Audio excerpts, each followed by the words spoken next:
Bonjour à toutes et à tous et bienvenue dans cette nouvelle vidéo, nouveau retour de lecture qui cette fois ne devrait pas durer trop longtemps car le roman est vraiment court et j'ai pas tant de choses à dire dessus, donc je vais vous parler de Rosie et John de Pierre Lemaitre.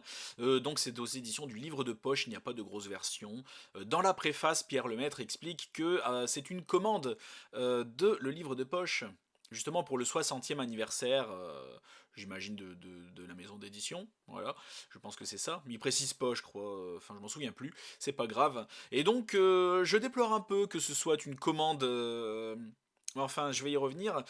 Donc oui, je vais ponctuer ma lecture du dernier Stephen King, donc Conte de fées, qui est qui fait presque 800 pages finalement, entre 7 et 800 pages, donc qui est énorme et qui va me prendre du temps à lire. Et donc je me dis je peux pas vous laisser 15 jours sans contenu vidéo. Et donc je vais ponctuer de temps en temps de courts romans. Voilà, donc celui-là est vraiment un très court roman, il fait 144 pages, c'est à la limite de la nouvelle. Tout comme le roman que je vais lire après. Ce sera Carnage de Maxime Chatham, le truc fait 100 pages, tu vois. C'est une grosse nouvelle, quoi.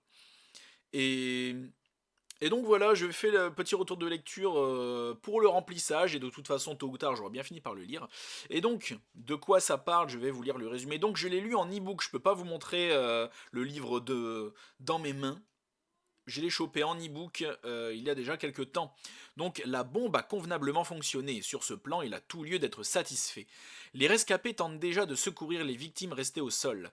Jean s'engouffre dans le métro. Lui ne va secourir personne. Il est le poseur de bombes. Jean Garnier n'a plus rien à perdre dans la vie.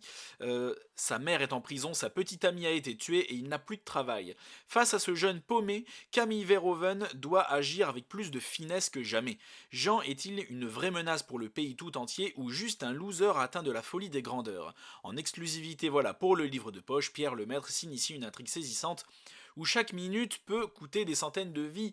Et oui, c'est vrai, c'est vrai. Alors qu'en ai-je pensé? Alors, pour la première moitié, bon, le truc fait 144 pages, donc en gros pour les 50 premières pages, on va dire, je me suis un peu ennuyé. Enfin, ennuyé oui et non, parce que c'est très classique en fait. Je me suis dit, bon, je vais narration hyper classique, je vais tout voir venir à des kilomètres, même si c'est du Pierre Lemaitre, la narration était pas exceptionnelle du tout, quoi. Les descriptions étaient très basiques. Je me suis dit, bon, heureusement que c'est court parce que, à mon avis, ça va pas être foufou.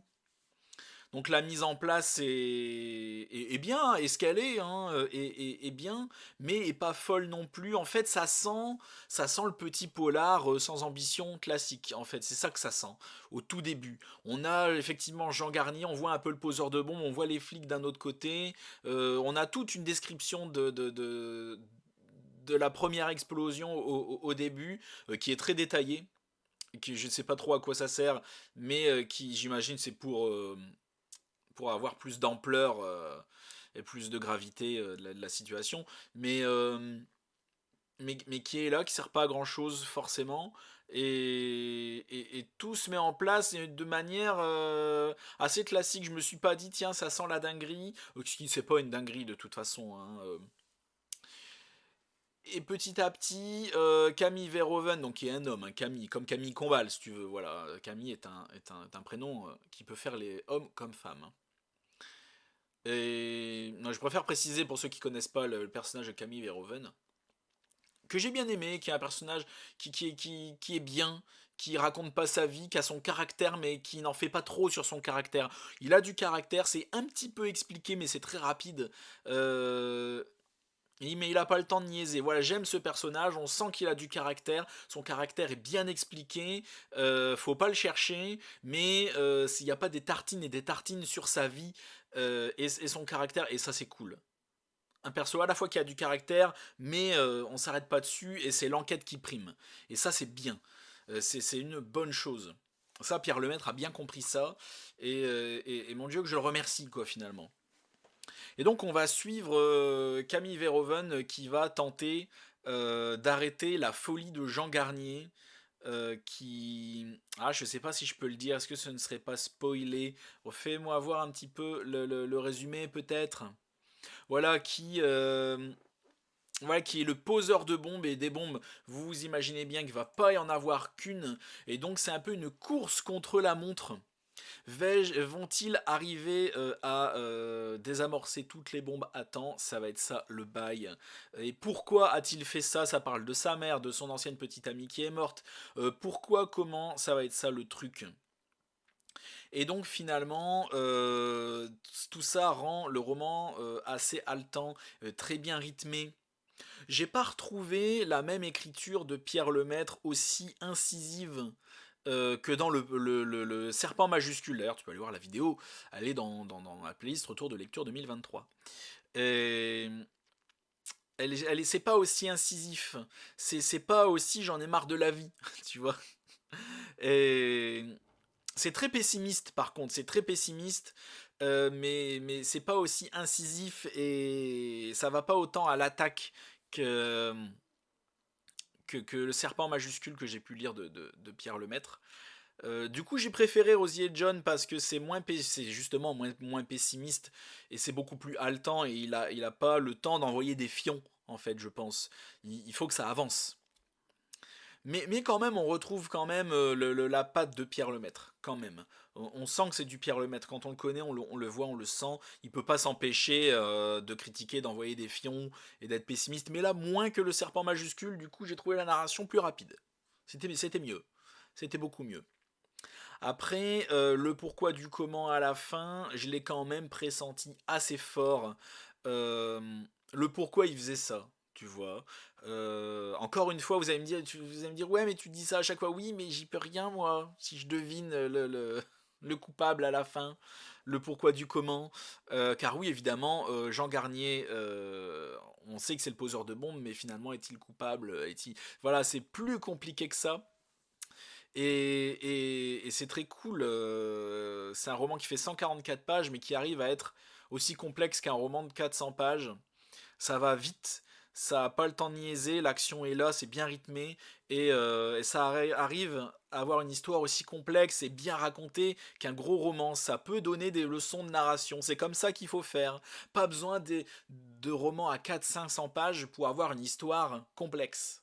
Voilà. Alors pas que ce soit non plus hyper complexe ce Rosier John, mais quand même, c'est un vrai propos.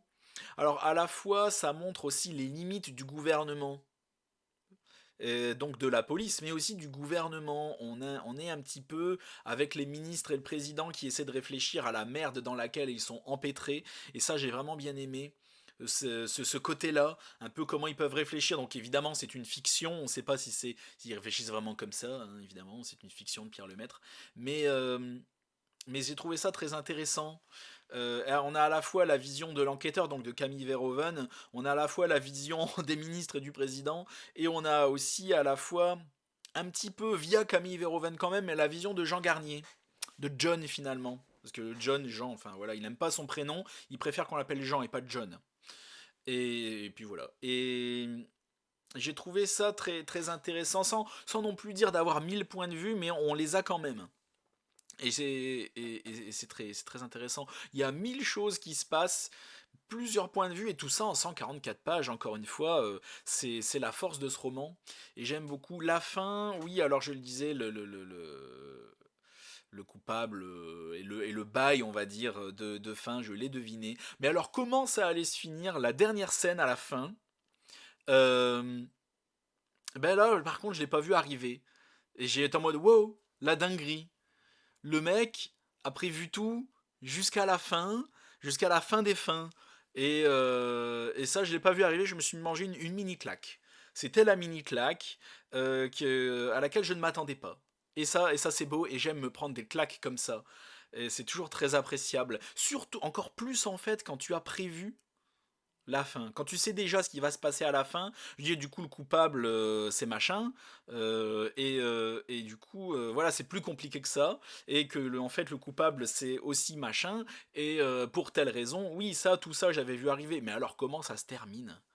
C'est tragique, c'est l'art de la manipulation, C'est comment on peut être manipulé par ses proches. C'est la limite du gouvernement face à une méthode aussi simple. C'est désarmant de simplicité finalement comment tu peux mettre un État en PLS. Et quand comment tu peux voir les limites d'un système face à un danger. Et j'ai trouvé ça vraiment très intéressant. Et l'histoire de ce fils de Rosie et John, c'est un truc de fou. J'ai beaucoup aimé, c'est très bien. Alors ne vous laissez pas ennuyer par ce début, somme toute très classique. J'allais dire quelque peu ennuyeux, non c'est exagéré.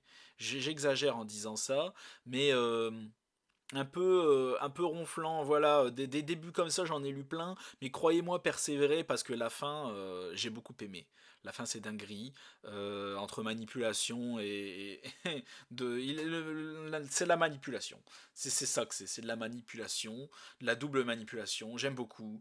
C'est un court roman qui vaut le coup, qui peut vous faire une ou deux soirées de bonne lecture. Ça, vous pouvez découvrir Pierre Lemaître là-dessus. Donc c'est dans la saga Camille Verhoeven. Il y en a plusieurs, mais vous pouvez le lire en one shot. Ça n'est absolument pas dérangeant. Vous pouvez absolument tout comprendre. Voilà, ça, comme Camille Verhoeven ne raconte pas sa vie en permanence, vous pouvez absolument tout comprendre. Et donc c'est très bien. Je vous le conseille, je vais arrêter de blablater pour rien. Merci à tous et à la prochaine chez Alistair pour Carnage normalement de Maxime Chatham, petit roman de 100 pages. Donc ça va aller vite.